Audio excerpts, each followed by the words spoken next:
gentlemen holding tickets for the Comedy Zone, please make your way directly to the Old Council Chambers.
A group show presented by the Melbourne International Comedy Festival.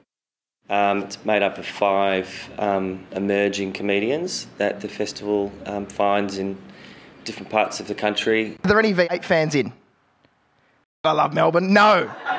You're like, no, we are not fans. Do we look like we've got singlets and we don't drink Jack Daniels here? Are you a V8 fan, mate? You get right into it? Do you punch people? Okay, this is going to be good. Like, yeah, I actually said that joke once and my Chinese friend was in the audience. He was giving me a lift home. He wasn't happy at all. He was just like, I didn't really appreciate your set, Neil. Yeah, I thought you were a bit racist. Thought you were perpetuating negative stereotypes. Yeah, you heard me. Perpetuating negative stereotypes. And I thought, wow, he makes a good point, but before I could respond, he crashed the car. We're looking for people that are funny, primarily. And when selecting the 5 comedians, to make the show, you want them to be complementary to each other. So you're looking for a slight variety of style to make a great show. And my last name's Kent, which doesn't lend itself well to some accents. I'm just very, very glad that I wasn't born in New Zealand. I tried to explain this to my mum. She's like, I don't get it. What? Fish and chips, fashion chops, Kent... Cheeky. To be a Latino in Australia is like, g'day mate, how you going? Where you from? I'm from Venezuela. Venezuela, that's great! Where the is that? That's between Colombia and Brazil. That's awesome! So you're Mexican, right? Now mate, I'm not Mexican, I am Venezuela. Mexico is a country in North America. Venezuela is a country in South America. South America, yeah! How much are you selling a gram for? We also are looking for people that we think will go on, that this is a stepping stone to a broader career. I just realised recently that I cannot smoke weed with my friends anymore because they're too old now. Got too many problems, you know what I mean? Because when you're young, you get high, you play PlayStation, that's it. But now everyone thinks they're a fucking philosopher. Every time we get high, they got to pontificate about life all the time. Like the other day, me and my friend were getting high and he just started being ridiculous. I had to cut him off. He was like, man, what if none of this shit is real? What if it's just all fake and I'm just stuck inside a fantasy world in my own head? And I was just like, look, man, your life is way too shit to be a fantasy right now. There's been a lot of people come through the Comedy Zone over the years that have gone on to be very successful. You don't have to, we're not looking to try and cast people that will only go on to be very, very successful. Some people might have comedy which is perhaps a little bit different, still incredibly funny, but might take off in a different path. So there's different people that all come together to create a good Comedy Zone. I got into comedy. I did Raw Comedy, a Triple J Raw Comedy competition. I just saw it advertised, and I went down and did it. I was at uni at the time. And I was studying law, and I just was unhappy with what I was doing. Like, completely hated it. Saw Raw Comedy, thought, yeah, I used to, like getting up and talking in front of people at school. I'll go and give this a crack. I started doing it. I made the final, and then I just kept going, to be honest, because law was the worst thing I've ever done in my life. I don't like it, mate. Like, what's your name? Peter. Peter, it's not for me. Like, motor racing isn't for me, right? It's come through our city, and it's just noisy. Do you know what I mean? Like, it's just so much noise, motor racing, when it comes to town. And I don't even reckon it's the cars that make all the noise either. I reckon it's all the bogans who are watching going, yeah, fucking yeah, fucking yeah. And then you hear a bang and you're like, good, that's one of them gone. You know what I mean? I did a competition in high school called Class Clowns, which is run by the Melbourne International Comedy Festival. And that was when I was 15 in year 10. And I was lucky enough to win that. So I've just been going since then. I think TV's not that good at the moment. Like, is it just me, or do some of the commercial stations tend to overemphasize their programs just a bit too much? Like, there's always that voice that's like, what happens next on Bondi Vet will shock you and stay with you for the rest of your life. And you end up watching it, it turns out like a dog chokes on a lollipop or something. Like Bondi Vet, right? Like, I've never understood that show, because I think there are much more exciting suburbs they could have set that. Like, you know what I would have liked to have seen? Broadmeadows Vet. You imagine that? Wait, bro, what's wrong with my dog? He's just been lying here for like 3 days, bro. Your dog is dead, Mustafa. I got into comedy, I was having coffee with Dad and he was talking about something boring, and so I looked over his shoulder and there was a poster in the window at the cafe where we were which said comedy workshop, and I was like, sweet. And so I rang up the number and I was like, well, you know, what's all this about? And I just booked myself in and did that and loved it. So part of that workshop was a gig at the end of the week, and that was my first live stand-up gig. And I just got hooked. But the good thing about having the name Heyman is I actually have superpowers. Yep, okay, great. That usually gets a round of applause, that's all right. I can shoot hay out of my wrist, you see. I am the hay man. Like, choo, choo, choo, choo. Sorry. Yeah, I was at uni studying engineering, and I was doing a lot of work experience at an engineering firm, and I was just bored as hell, you know. And I decided to just take stand-up just to try and find a different way of... I don't know, I was just bombarded with uni. I just wanted to do something else. That's what I wanted to do. And went and did my first open mic in my last year of uni, I think. That's when I started stand-up comedy. And it was good, and I just kept going at it. And look, I'm 25 years old, and I know that's not that old, but you ever just notice shit or do things that make you feel old? Like, I found out recently that I'm old enough to be a pedophile now.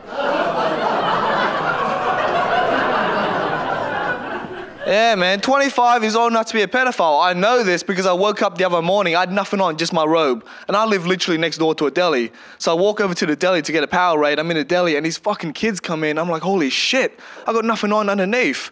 I'm a flap away from going to jail right now. There's comedians that I like who I could, you know why and how they've influenced me as a comedian.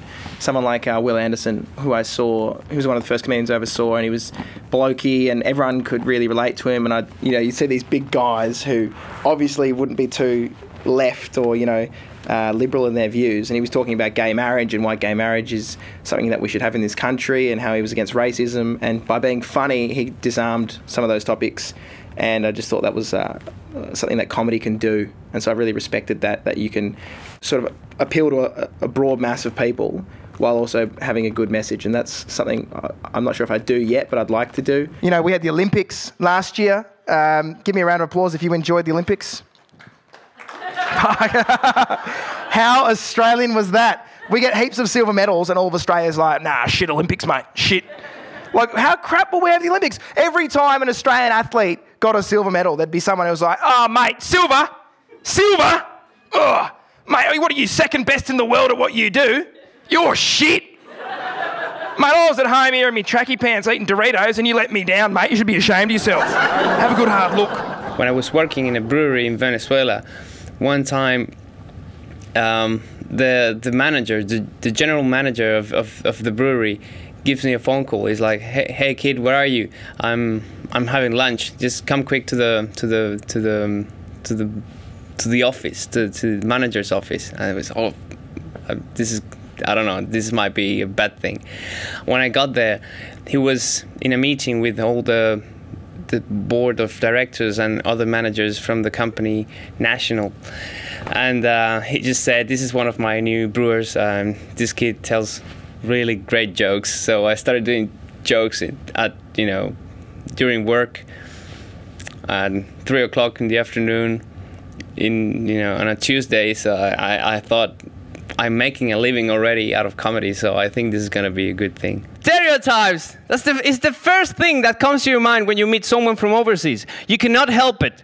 It's an immediate reaction. You cannot help it. It's natural. For example, this lady here. What's your name? Jay. Jay. As soon as Jay realized that I am a Latino, I can do the salsa. I come from South America. I speak Spanish. Jay stopped listening to what I'm saying. And she started thinking of me saying, hello, Jay, I am Antonio Banderas. And I think you're gorgeous. Let's go to my place. And this guy started thinking, hi, papi, I'm Ricky Martin. Let's go live la vida loca. ¡Huepa!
Usually when you come to a launch, there's a pretty standard speech you give.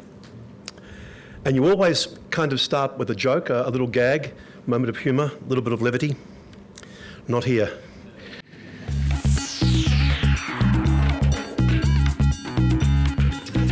What's going to happen now? There are festival programs being handed out. Page 54. And so you're getting a sneak peek because the public, seeing as you're all VIPs apparently, are getting it on the 23rd of February. I don't even know what the date is today, but apparently it's not that. So good on you.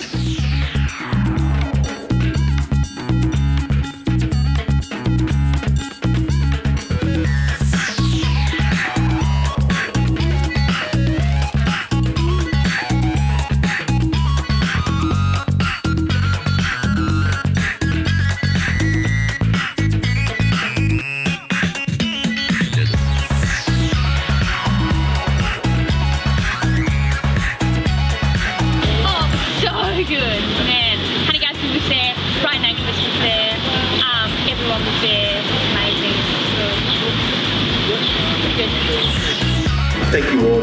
Have a great festival. I'm delighted to be part of the launch.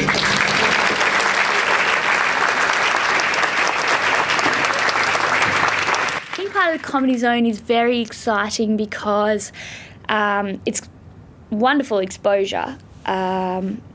We've got a room that seats 115, so even if that's just half full every night, that's stacks of people coming, and we're really well looked after, so yeah, I suppose that's exciting. I actually kind of scored somewhat big time with my 21st. So I studied music at uni, so I get a cassette tape of Mozart's greatest hits. My granny gave this to me. Boom, it was awesome. I was like, sweet, thanks, Granny. I don't have a cassette player anymore. What's a cassette? And she said, happy 21st, Taman. I said, oh, happy 21st century Granny. It's very special, very important to me, because I was having a good career as a comedian in Venezuela, and I left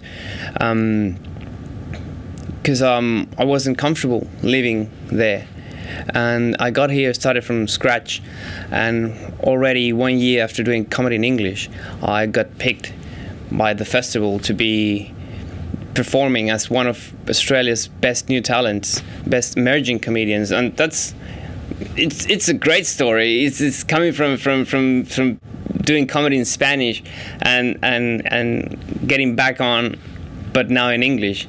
And I thought I've done pretty good. Just 1 year already doing it, so I'm super excited. It's a great honor. It's the way I think life is telling me, you're doing the right thing, keep going. So yeah, I have to practice my English. And then I got to Australia and I realized I have to learn some Australian English. She be right, mate? She be right? Now worries. She be right, mate? Now worries. She be right? She be right, mate? Who the hell is she? The entire hope of Australia depends on this woman being right. What's wrong with her? Tell me, is she sick? Well, being part of the Comedy Zone is, it's kind of prestigious in a way because it's handpicked by the Melbourne Comedy Festival. So, I mean, yeah, you just you get more opportunities. I don't like getting gifts anymore because gifts are an obligation, you know what I mean? Because if I buy myself something stupid, I can throw it away anytime I want. But if you give me a gift, I have to keep it forever, no matter how shit it is. I can't throw it away. Like my aunt and uncle, they give the shittiest gifts. They gave me a framed portrait of Celine Dion, and I don't even like Celine Dion. But because I'm Asian, I have to be like, oh, I show respect and honor your gift by hanging up on my wall for everyone to see. And now it's just hanging up there. It's fucking ridiculous, you know? It's just a great bunch of people, and the festival's behind you, and Gideon and Daniel are great, so you get to do a show with other talented people, included myself in there. Did you hear about this? 150,000 condoms were given out in the Olympic Village, which in my eyes is just a bad idea. Do you know what I mean? Bad planning. Because why would you give people with the best genetic material in the world condoms, right? Why would you stop them from having kids, right? Australia did so bad in the last Olympics. If we want to do better in the future, I would have treated it as a breeding program, right? Like I would have been like, Steph Rice, come over here. You're looking great. Here's my mate Usain.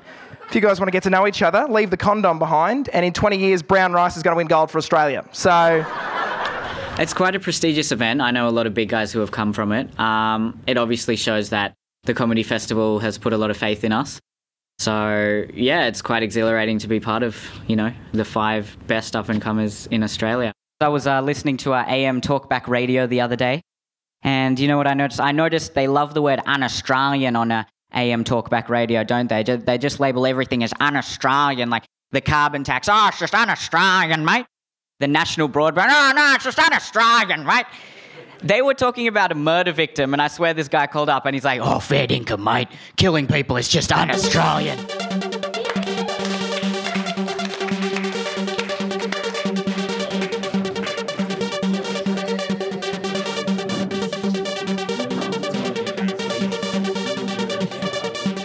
My role with Comedy Zone, I'm the director of the show. I'm a comedian myself. So I just work with the guys as they get, you know, it's 5 people coming together to put an hour-long show on, so they each do a little bit of time on stage each. So I just work with them as they develop their material, you know, just not for a long time.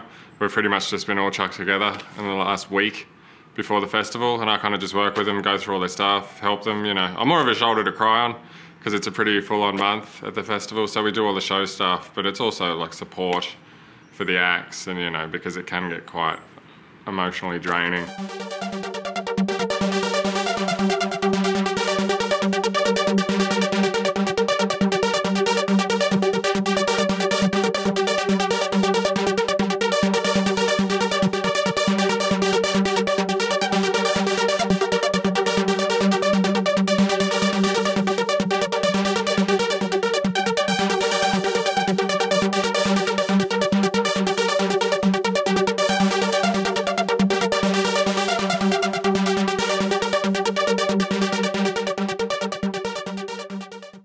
So before I go on stage, I'm usually pretty excited, but sometimes I am quite nervous, and like it gets to 30 seconds before you know you're going to be called on, and you think, oh, shouldn't have had that banana, because it's about to come straight back up. Because both of my parents are police people, which is awesome, because, I mean, guess who dominated cops and robbers in the playground?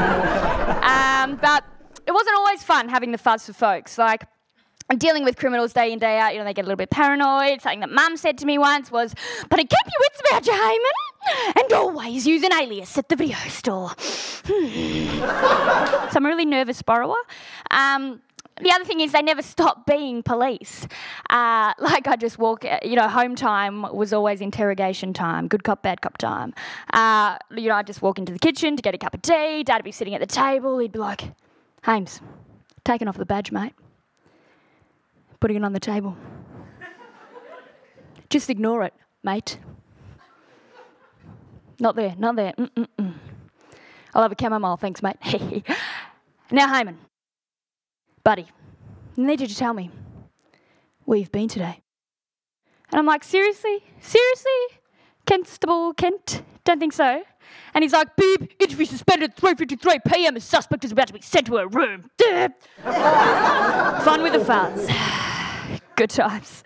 I feel that I got control, that I've got the microphone. This is my moment to do what I love doing, and yeah, I'm really excited. Actually, when I'm speaking English, like right now and with friends and on the streets, I'm not that good. Like now, I might be doing some grammar bashing at the moment, or pronunciation bashing, but when I'm on stage, I really know what I'm doing. So before I go on stage, I'm usually pretty excited, but sometimes I am quite nervous, and like it gets to 30 seconds before you know you're going to be called on, and you think, "Oh, shouldn't have had that banana," because it's about to come straight back up. Because both of my parents are police people, which is awesome, because, guess who dominated cops and robbers in the playground? But it wasn't always fun having the fuzz for folks. Like, I'm dealing with criminals day in, day out. You know, they get a little bit paranoid. Something that Mum said to me once was, "But keep your wits about you, Heyman, and always use an alias at the video store." So I'm a really nervous borrower. The other thing is they never stop being police. Like I just walk, home time was always interrogation time, good cop, bad cop time. I'd just walk into the kitchen to get a cup of tea. Dad would be sitting at the table. He'd be like, "Hames, taking off the badge, mate. Putting it on the table. Just ignore it, mate. Not there, not there. I'll have a chamomile, thanks, mate." Now, Heyman, buddy, I need you to tell me where you've been today. And I'm like, seriously? Constable Kent? Don't think so. And he's like, "Beep, interview suspended at 3:53 p.m. The suspect is about to be sent to her room." Fun with the fuzz. Good times. I feel that I got control, that I've got the microphone. This is my moment to do what I love doing, and yeah, I'm really excited. Actually, when I'm speaking English, like right now and with friends and on the streets, I'm not that good. Like now, I might be doing some grammar bashing at the moment, or pronunciation bashing, but when I'm on stage, I really know what I'm doing, and that's the moment where I speak my best English. Coming to Australia, it's a long way from Venezuela to Australia, and then you're about to land to Australia, and they show you this video inside the airplane in which they tell you that you cannot bring fruit into Australian territory. It's a big crime to bring fruit to Australia. Who the hell wants to smuggle fruit? Like the Italian-American mafia. "Hey boss, we have 4 kilos of bananas. We want to take them to Australia." I'm just really anxious. Like, sometimes I try not to eat before I go on stage because I tend to dry reach a little bit. There's been times where I vomit, like, for real. Like, you know that scene from 8 Mile when Eminem's just vomiting in the sink? That's like me sometimes before I go on stage. Just mom spaghetti. We consume too much. We don't have the resources. We're consumers. Remember Ab Masters? Every house had an Ab Master. Where the fuck are they now? Just floating in the ocean somewhere. Or because you stayed up late one night, saw some buff guy working out on TV, and you thought to yourself, "Hey, maybe I can get a 6-pack for free easy payments." You bought one, you gave it to 2 girls, and you went, fuck it. Then you dumped it. Out it goes into the ocean, floating by the millions, I bet. The sharks see it, now they're using it, working out, getting ripped as shit. Building up that core strength, Come summertime, these surfers are fucked. I get nervous every time I perform. It's one of those things. I came from like a sporting background. I used to like the 100-metre sprints, and it's that same feeling of just horrendous nerves where I sit there. And even though I hate law, there is every moment before I go on stage, I look out and I have this sick feeling. I go, why are you here? You could have your mother's and father's respect and be a lawyer. You wouldn't have to deal with any of this. There'd be no rejection. You'd still have your dignity. You wouldn't be talking about defecating in people's luggage. And so I always have that horrendous feeling that I still think every gig I'm going to die, like every time that I will fail. And I think maybe that's a necessary thing to have. I think if you don't feel nervous, you obviously don't really care how it's going to go. I do like sports stories. That's clear. And Lance Armstrong is the biggest one, I think, that we've had for a while, right? And it divides a lot of people. Like, give me a round of applause if you like Lance. One dude up the front just fucking on the roids. Just I respect him. You still like him? What's your name, buddy? Lewis.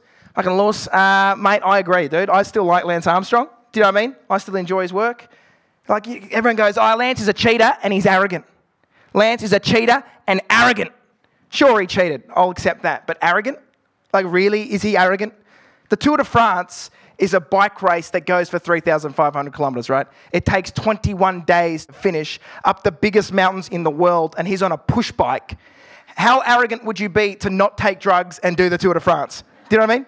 Like, if you thought you could win that race without steroids, you are an asshole and you've got tickets on yourself. Yeah, I always still get very nervous, no matter what the gig, no matter what the audience, I get quite nervous. I generally take it as a sporting event, which is a bit strange. I kind of pump myself up. They're just doing like chin-ups and push-ups. I don't do that, but I do pump myself up. Just jumping around, shaking, things like that. That usually works. Get the nervous energy out there.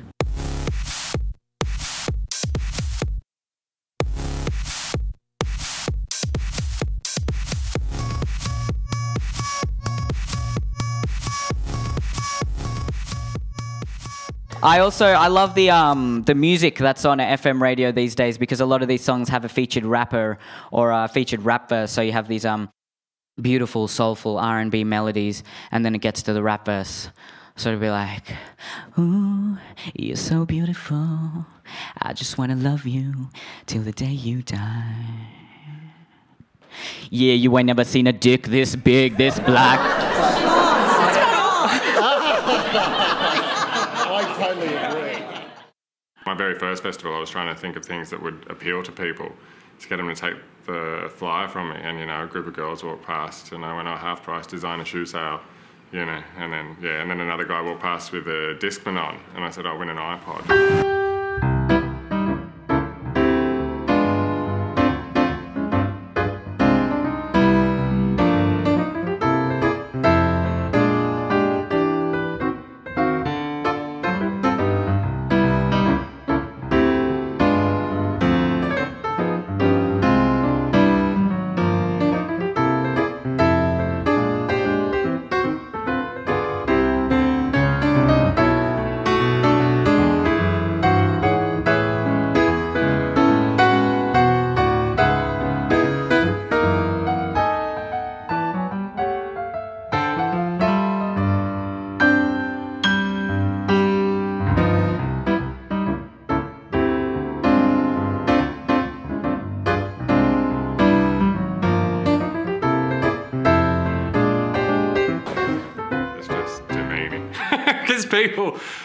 People just think, how could this be good?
heaps tired. Just been flying for about 2 hours. Yeah, just I've already gone back and got new ones because I got rid of about 500. So I just figured I got paper cuts, to be honest. I just need to get another 500 because I'm just doing my bit for the team. It's really hard, actually. It's harder than I thought. And it's like people want free stuff, don't they? They don't even want free bit of paper. I don't get it. Oh well, I'm riding the trams. Because I don't think Tian's done any all day.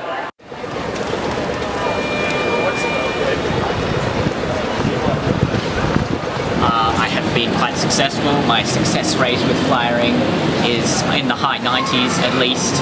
You know, different techniques. You know, if there's a girl walking along the street and she looks a bit lonely, sometimes I'll confess my love to her and ask her to marry me and say, oh, well, if you won't marry me, at least take a flyer. So she'll be like, oh, okay, fine.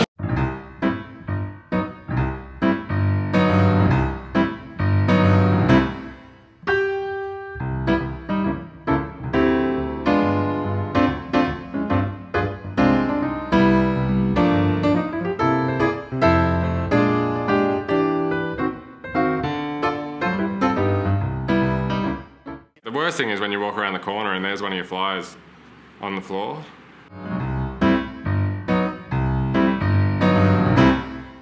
So my routine is pretty much, it's pretty self-indulgent, I suppose, in a way. It's pretty much based on stuff about my name, stuff about growing up, and funny things that my mum does. In my quest to become an independent woman, I say things to Mum like, oh, I want to join a political party, go to a rally and burn my bra. Could you drive me? Well, things in common that I've been doing when I was doing comedy in Spanish and also now in English. In Spanish, I traveled a lot before doing comedy, and my approach in Venezuelan comedy, I was comparing. Once you get outside your country, you take a better look of yourself as a culture and compare. And I was having fun and enjoying different stupid things that we have as a culture. I love Australia. It's great. I love you guys. You guys are amazing because the Australian people, you guys enjoy life. You keep your inner child alive. And I know this because Australia is the only country in the world where a bowl of chips is considered as a complete meal. I do a little bit of political stuff. Talk about boat people, talk about the Iraq War, talk about smoking or whatever. Just random like observations that I see. I notice the strangest shit in pornos now. I really do. I was watching a porno the other day, and in this one scene, there was this delivery guy. He's delivering a typewriter to this guy's house, but the guy's not home, so his wife answers the door. She opens the door, she lets him in, he comes in, he puts a typewriter down, and then she just starts blowing him. And I'm like, yeah, fair enough, maybe that happens, I don't fucking know, I've never worked as a delivery man before, what the fuck do I know? But the whole time in the back of my head, I'm just thinking, who the fuck's he uses a typewriter? Talk about current events. I like to talk about the news and sports and, I don't know, how much I hate myself at times. Awkward things that I've done. Aussie bloke's the greatest. I was talking to my dad's mate. He's this big fat bloke, right? And he goes, yeah, no, I used to like Lance. Yeah, I liked him for a while. But when I found out that he was on the roids, I was like, nah, all those Tour de France's he won are bullshit now. They don't even count. They don't even count. Because if I had steroids, I could have won the Tour de France 7 times as well. Get fucked. No, you couldn't. Okay? Every Australian male thinks that with one injection of steroids, all of a sudden they're the Hulk. Do you know what I mean? Like they don't have to work for it. It's like the mushroom Nintendo, and all of a sudden, I've gone from loser to Superman overnight. It's not the way it works. Do you know what I mean? Had that guy had access to steroids, he'd be the same loser, but with back acne. That's who he'd be. That would be the only difference. A lot of it, it's very high energy. It's generally my observations of not so much society, but things that I find annoying in society. Like I've got a joke about television, radio. I'll just listen to like AM radio and just be like, this is stupid. Are there any fans of Aussie rap in here? Yeah. Oh, yeah. What's your name? Andrew, who do you listen to? Hilltop. They're all right. Like, I don't mind Hilltop, but I feel like, 90% of Aussie rappers are just kind of like unemployed bogans. I just feel like it sounds really wrong with the Australian accent. Like, I have this wannabe Aussie rapper friend, right? And he was telling me about this girl that he liked, and it just sounded really wrong. Like, if he was a genuine black guy, he would have said something like, "Hey, yo, Neil, you know Charlene? Yeah, I'm feeling her, dog." But when he said it, it was kind of like, "Hey, yo, Neil, you know Charlene? I'm feeling her, dog."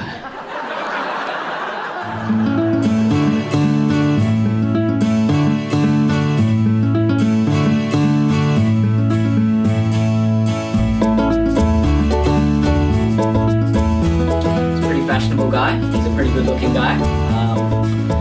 I would turn gay for him.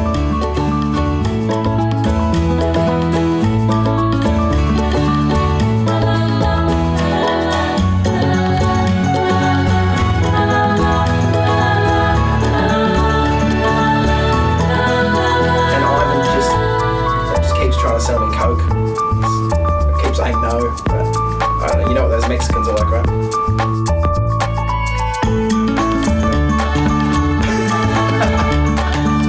Se la pasa cercioramos aquí está, y esa la para, levanta la cabeza, pase para Villa, se va Villa. Me cago en su madre, estaba solo, muy cabrón.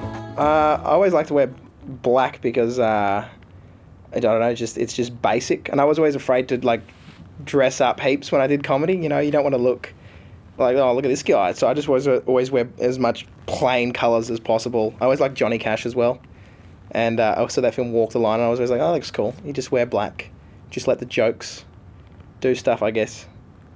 I don't want to be that guy that has a big slogan T-shirt. He's got some guy, see some comedians come out with like a joke on their shirt, and they think the audience is going to be like, oh, look at his shirt, he must be hilarious. I hate that. So just wear plain and get out there.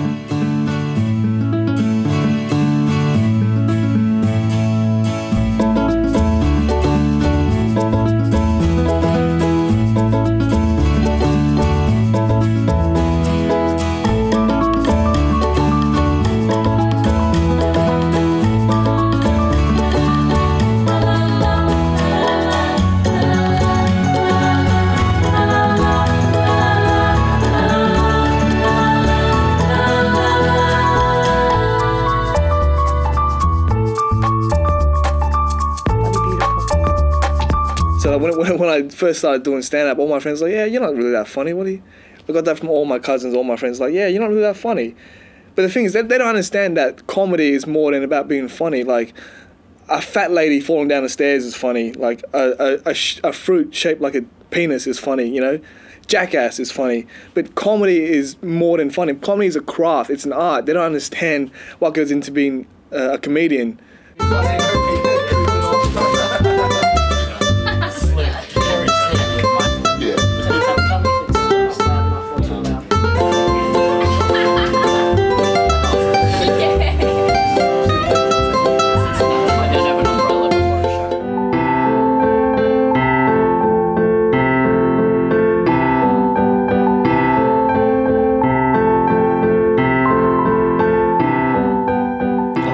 My wife knows this, and now I'm gonna share this with everyone. I really love infomercials. Hey Simon. Oh, I can't think of anything to say. I'm 18 still, about to turn 19. I guess I'm an average sort of guy. I do have kind of like, I don't know how to describe myself. This is really weird. Heyman isn't a dork. Not true. What kind of a guy am I? That's a deep question, isn't it? Who am I? I think that question we ask ourselves on a daily basis, where we fit into the web of life. What are we doing? Do we have anything to offer the world? Are we of any worth? I like to think I am. I don't know. I don't know. I'm still trying to figure it out. That's why I'm doing this whole thing,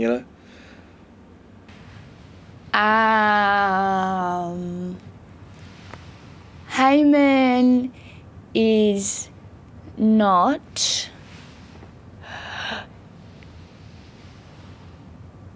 very normal.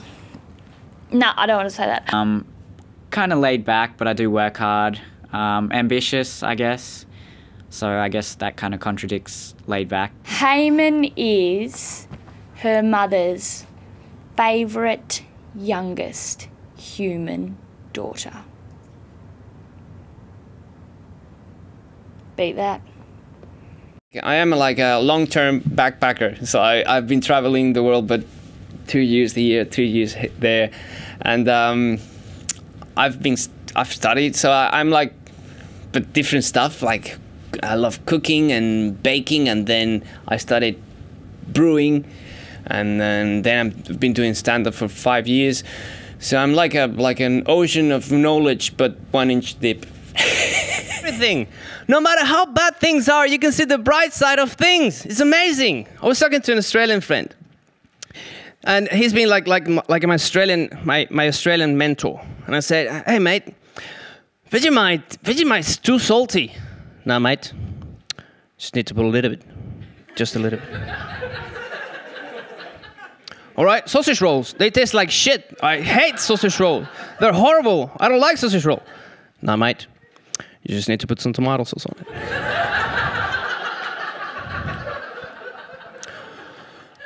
"All right, what about VB? I don't like VB. It's a terrible beer. I hate BV. VB is a horrible beer. I hate it." "No, mate. You just need to be unemployed to enjoy it." I'd much rather be like, if I could just write jokes and have like a robot tell it for me on stage, I'd much rather that. I mean, I love performing, but then I just can't handle the nerves, you know? It's just too much sometimes. I'm glad to be here, man. I really am. Like, I'm glad to be born here in Australia, you know what I mean? Like, there's no doubt in my mind that if I wasn't born here, I'd be in a fucking factory right now making an iPhone or some shit. Or carrying some fat tourist on my back. Over a river crossing, you know? That's what I'd be doing, dude. But I'm not. I'm here on stage talking shit to a bunch of strangers. Someone called me up, right? Telemarketer. And he called me up and I said, "Hello." And he goes, "How you going?" And then he like got into his spiel. And then I said, "How's your day been?" I said that to him. Didn't have to, he could have just hung up. So, what kind of a guy do you think I am? Obviously a good one, because I take my time out for people. I always take... Someone says to me, "Oh, here's the word of the Lord." I'm an atheist, but I'll take that flyer because, again, I like to think I'm a good guy. There's a guy, right, who was 16 who raced in the Clipsal this year. He's doing the V8 circuit, right? He's 16 years old on his L's racing in the Clipsal 500. That's amazing. When I first read that story, I was like, shit, how's he going to win when he can only go 80 k's an hour? That's fucking... He's a talented kid. He's got his mum in the front seat. Slow down. It's not a race. Bitch, it is. I think you're fine. I observe a lot of things and I'll recreate them. So I can do like impressions and things like that. If I see something that I don't like, I'll generally, try to, not so much kind of just make my opinion heard, but do it in a comedic sort of subtle way. Amos was talking about the Olympics before, and as much as I love the London Olympics, I think I prefer the Beijing Olympics just a bit more, just because of the medal ceremony. Do you guys remember that?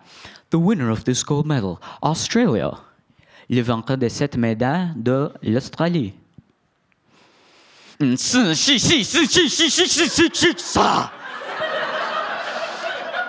Australia. My favourite part of my routine is the story that I tell at the end of my set, which is a true story about a lady who came up to me in an op shop. I was trying on high heels and she said to me, she said, "Take them off, you're too tall already and you'll never get a boyfriend." And the bitch wasn't wrong. I love them all. They're my babies. I think there's every comedian, they just love the babies, and the good. Sometimes you feel really excited about telling a joke when it's brand new, when you just that excitement of that feeling, is it gonna work? There's one thing I'm really afraid of. I'm not talking about spiders or snakes. I'm talking about, why do you have that many TV ads for funeral insurance? How expensive can be dying here in Australia, for Christ's sake? And this is Australia, you have a lot of space to bury people. So if Grandpa dies, take him for a road trip. And if Grandpa doesn't like to be buried, you have a lot of sharks. Yeah, instead of white lady funerals, great white lady funeral. Funeral service and a family fishing trip. Yeah, I think I like my smoking part. That's pretty... Because I'm talking about the perspective of a smoker, and it just feels good because I'm always being told off for smoking. It just feels good to tell someone else off for telling me off, you know, like, it's like a revenge fantasy pretty much. Stop doing shit on behalf of me. That's what bugs the fuck out of me, man. Just leave me the fuck alone. You know what I mean? Stop doing shit on behalf of me. Like, look at what they're doing with cigarettes. Why are we making it so hard for smokers to get cigarettes? $20 a pack, plain packaging, photo of some guy's foot looks like he kicked a lawnmower, and then dipped it in acid. Why do I need to see this shit, you know? Everyone agrees that the world is heading towards overpopulation. We're running out of resources. Stop trying to keep everyone alive. Just let me have my cigarette so I can smoke it, die early, get out of the way, and make space for the next round of people coming up, you know? We honestly don't have the capacity to let everyone live an extra 20 years, so all I'm saying is if smokers are willing to volunteer to take the hit, fuck it, let them. We should be getting an eco-friendly award, for fuck's sakes. I do like talking about shitting in Sarah's bag because I just didn't like her at school. So every time I tell that story, I go, oh yeah, I got her good. That was pretty funny. That was hilarious. What are my regrets? When someone says, hello, and I say, good, thanks, that's it. Like, social awkwardness is as much as I've got to regret at this point in my life. Like, I also shat in a girl's bag once. Yeah, your mate, you were like, fuck, your eyes just said, can I get a refund? And you looked to the door. I did a shit in a girl's bag, so you're just about to tuck your handbag under the seat. I have a joke about the English language that I really like. That always gets a good laugh, so that's a good one. You know, the English language is a bit strange. Like, we've got these weird rules and weird grammar and things like that. Like, I have this theory, right, that the English language was kind of tampered with by this drunk, insane, bitter Scotsman. And he was just kind of like, oh, you're going to call it English, are you? All right, well, I've just made a few minor adjustments. All these words starting with the letter N, knife, knowledge, kneecap. No, they're going to start with the letter K. Yeah, it's this thing I created called silent letters, because sometimes, despite being there for everyone to see, people just don't listen to you, do they, England? And you know what? I don't think the letter C and the letter K are enough letters to represent the K sound. So I've created the letter Q. But Q can't do anything without the letter U. That's called teamwork, England.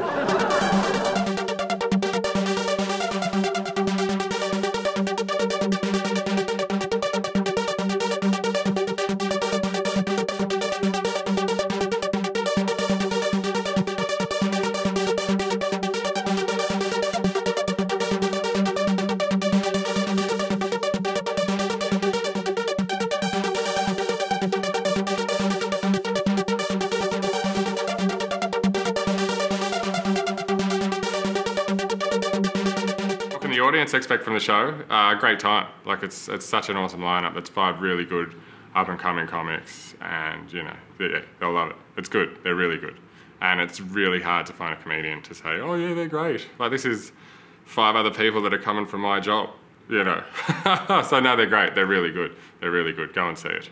Hello, audience. As you are aware, I am part of a Melbourne International Comedy Festival show known as Comedy Zone, one of 5 comedians on the bill. Handpicked by the Melbourne International Comedy Festival. And it's everyone doing their best 10 minutes, so there's no real filler. It's just flat out our best, our best things we can... We've thought about it for a few years, and this is the 10... So we've thought about this for 3 years, and then 10 minutes of that thinking, like the best 10 minutes that can come out of our heads, we will say to you, so you can have them for a nominal price. Happening at Trades Hall for the Melbourne International Comedy Festival every night, 8:15. You won't regret it. I think for the punter to come to the Comedy Zone one year, see a few people do 10 minutes that they like, and they can come back the next year and see them do an hour, and then hopefully follow them through their whole career.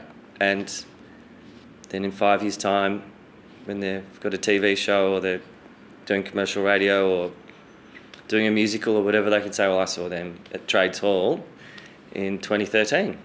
I'd like to leave now, please. Am I okay to leave? Am I free to go? Okay. Let's have a round of applause for everyone we saw tonight. We saw Neil Kohatka. We saw Heyman Kent. Ivana Ristageta. And one more time for Tian Tran. And let's have another round of applause for Amos. Wonderful job as MC.